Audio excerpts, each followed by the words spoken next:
பரிசுத்த வேதாகமம் பழைய ஏற்பாடு எரேமியா தீர்க்க தரிசன புஸ்தகம் 14ஆம் அதிகாரம்.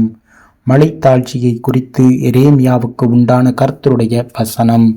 யூதா துக்கிக்கிறது, அதன் வாசல்கள் பலனற்று கிடக்கிறது, தரை மட்டும் குனிந்து கரி கருத்து திரிகிறார்கள். எருசலேமின் கூக்குரல் எழும்புகிறது, அவர்களில் பிரபலமானவர்கள் தங்கள் சிறுவர்களை தண்ணீருக்கு அனுப்புகிறார்கள். இவர்கள் பள்ளங்களுக்கு போய் தண்ணீரை காணாமல் வெறும் பாத்திரங்களோடு திரும்ப வருகிறார்கள். வெட்கி நாணி தங்கள் தலையை மூடிக்கொள்ளுகிறார்கள். தேசத்தின் மேல் மழை இல்லாததினால் தரை வெடித்திருக்கிறது. பயிர் செய்கிறவர்கள் வெட்கி தங்கள் தலையை மூடிக்கொள்ளுகிறார்கள். வெளியின் பெண் மானும் குட்டி போட்டு புல் இல்லாததினால் அதை விட்டு ஓடிப்போகும். காட்டு கழுதைகள் மேடுகளில் நின்று வலு சர்ப்பங்களைப் போல் காற்றை உட்கொள்ளுகிறது. புல் இல்லாததினால் அவைகளுடைய கண்கள் பூத்து போகிறது என்றார். கர்த்தாவே, எங்கள் அக்கிரமங்கள் எங்களுக்கு விரோதமாய் சாட்சியிட்டாலும் உம்முடைய நாமத்தின் நிமித்தம் கிருபை செய்யும். எங்கள் சீர்கேடுகள் மிகுதியாயிருக்கிறது, உமக்கு விரோதமாய் பாவம் செய்தோம். இஸ்ரவேலின் நம்பிக்கையே, ஆபத்து காலத்தில் அதன் இரட்சகரே, நீர் தேசத்தில் பரதேசியைப் போலவும் ராத்தங்க இறங்குகிற வழிபோக்கனைப் போலவும் இருப்பானேன். நீர் விடாய்த்து போன புருஷனைப் போலவும் இரட்சிக்க மாட்டாத பராக்கிரமசாலியைப் போலவும் இருப்பானேன். கர்த்தாவே, நீர் எங்கள் நடுவில் இருக்கிறவராமே. உம்முடைய நாமம் எங்களுக்கு தரிக்கப்பட்டும் இருக்கிறதே, எங்களை விட்டு போகாதரும். அவர்கள் தங்கள் கால்களை அடக்கிக் கொள்ளாமல் அலைய விரும்புகிறார்கள் என்று கர்த்தர் இந்த ஜனத்தை குறித்து சொல்கிறார். ஆகையால் கர்த்தர் அவர்கள் மேல் பிரியமாயிராமல் இப்பொழுது அவர்கள் அக்கிரமத்தை நினைத்து அவர்கள் பாவங்களை விசாரிப்பார். கர்த்தர் என்னை நோக்கி, நீ இந்த ஜனத்துக்கு நன்மையுண்டாக விண்ணப்பம் பண்ண வேண்டாம். அவர்கள் உபவாசித்தாலும் நான் அவர்கள் விண்ணப்பத்தை கேட்பதில்லை. அவர்கள் தகன பலிகளையும் காணிக்கைகளையும் செலுத்தினாலும் நான் அவர்கள் மேல் பிரியமாயிருப்பதில்லை.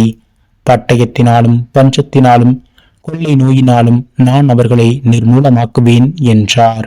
அப்பொழுது நான், கர்த்தராகிய ஆண்டவரே, இதோ நீங்கள் பட்டயத்தை காண்பதில்லை, உங்களுக்கு பஞ்சமும் வருவதில்லை, உறுதியான சமாதானத்தையே இவ்விடத்தில் உங்களுக்கு தருவோம் என்றாரே என்று தீர்க்கதரிசிகள் அவர்களுக்கு சொல்லுகிறார்களே என்றேன். அப்பொழுது கர்த்தர் என்னை நோக்கி, தீர்க்கதரிசிகள் என் நாமத்தை கொண்டு பொய்யாய் தீர்க்க தரிசனம் சொல்கிறார்கள். நான் அவர்களை அனுப்பினதும் இல்லை, அவர்களுக்கு கற்பித்ததும் இல்லை, அவர்களோட பேசினதும் இல்லை. அவர்கள் கள்ள தரிசனத்தையும் கள்ள சகுனத்தையும் இல்லாத விசேஷத்தையும் தங்கள் இருதயத்தின் கபடத்தையுமே உங்களுக்கு தீர்க்க தரிசனமாய் சொல்கிறார்கள். ஆதலால் நான் அனுப்பாதிருந்தும் என் நாமத்தை கொண்டு தீர்க்க தரிசனம் சொல்லி இந்த தேசத்திலே பட்டயமும் பஞ்சமும் வருவதில்லை என்கிற தீர்க்க தரிசிகளை குறித்து, இப்படிப்பட்ட தீர்க்க தரிசிகள் பட்டயத்தாலும் பஞ்சத்தாலும் சாவார்கள்.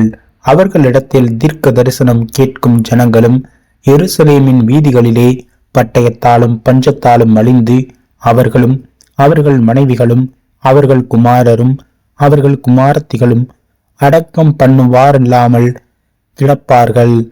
அவர்களுடைய பொல்லாப்பை அவர்கள் மேல் வரப்பண்ணுவேன் என்று கர்த்தர் சொல்கிறார். என் கண்ணிலிருந்து இரவும் பகலும் ஓயாமல் கண்ணீர் ஓடிக்கொண்டு இருக்கும். என் ஜனம் என்கிற குமார்த்தியாகிய கன்னிகை மகாவேதனையுள்ள அடியினாலும் கொடிய காயத்தினாலும் சேதப்பட்டு இருக்கிறாள். நான் வெளியே போனால் இதோ பட்டயத்தால் கொல்லப்பட்டவர்கள், நகரத்தில் வந்தால் இதோ பஞ்சத்தால் வருந்துகிறவர்கள். தீர்க்கதரிசிகளும் ஆசாரியர்களும் ஒன்றும் அறியாமல் தேசத்தில் அலைகிறார்கள் என்னும் இந்த வார்த்தையை அவர்களுக்கு சொல் என்றார். யூதாவை முற்றிலும் வெறுத்தீரோ? சீயோன் உம்முடைய ஆத்மாவுக்கு ஆரோசமாயிற்றோ?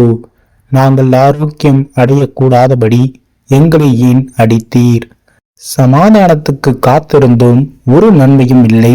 ஆரோக்கிய காலத்துக்கு காத்திருந்தோம், இதோ ஆபத்து. கர்த்தாவே, எங்கள் தீமையையும் எங்கள் பிதாக்களின் அக்கிரமத்தையும் நாங்கள் அறிந்திருக்கிறோம். உமக்கு விரோதமாய் பாவம் செய்தோம். உம்முடைய நாமத்தின் நிமித்தம் எங்களை அருவருக்காதிரும். உமது மகிமையின் சிங்காசனத்தை கனவீனப்படுத்தாதேயும். எங்களோடே உமக்கு இருக்கிற உடன்படிக்கை அபத்தமாகாதபடி எங்களை நினைத்தருளும். புறஜாதிகளுடைய வீணான தேவர்களுக்குள் மழை வருஷிக்க பண்ணத்தக்கவர்கள் உண்டோ? அல்லது வானங்கள் தானாய் மழைகளை கொடுக்குமோ? எங்கள் தேவனாகிய கர்த்தராய் இருக்கிற நீர் அல்லவோ அதை செய்கிறவர். ஆகையால் உமக்கு காத்திருக்கிறோம். தேவரீர் இவைகளை எல்லாம் உண்டு பண்ணினீர்.